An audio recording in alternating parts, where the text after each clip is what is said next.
Prince Harry and Meghan Markle's pal Omid Scobie was blasted by a royal commentator after he made a ridiculous remark about King Charles III's recent trip to Kenya.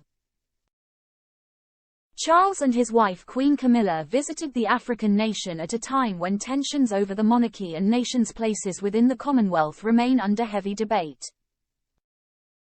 The topic was widely discussed while the couple were in Kenya, wrapping up their trip to the country earlier this month.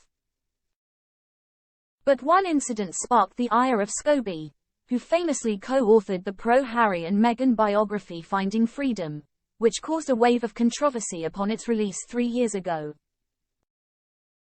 Scobie said that a moment during the trip which saw Charles and Camilla walk over a red carpet in a muddy field was proof the monarchy was out of touch. Speaking about the incident on the Daily Mail's Palace Confidential podcast, royal insider Richard Eden blasted outspoken Scobie's comments, claiming the couple had little choice but to follow the lead of their hosts. Eden said, "I think it was a great success and it certainly seemed to be from the Kenyan point of view.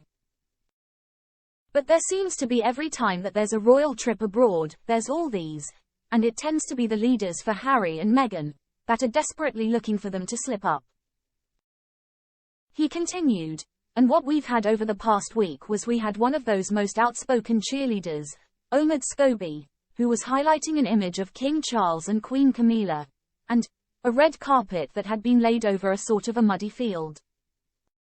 He was saying, oh what a terrible look, and that they should have refused to step on it because it kind of looked bad, looked very imperial." However, Eden said it was ridiculous that such a backlash could be aimed towards His Majesty and Camilla. He added, "How disrespectful it would have been if he'd said to his hosts, well, I'm not standing on that carpet. Roll it up before I go there. He can't be ordering the locals around. And if he did, you know, the first one to be complaining would be people like Omid Scobie." Become an Express Premium member. Support fearless journalism. Read the Daily Express online.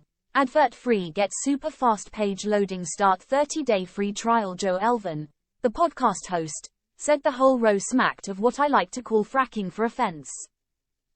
Like mining deeper and deeper for criticisms of the monarch and his wife. Charles was tipped in some quarters to apologize for the wrongs committed under colonialism of the past, but during a speech he stopped short of doing so.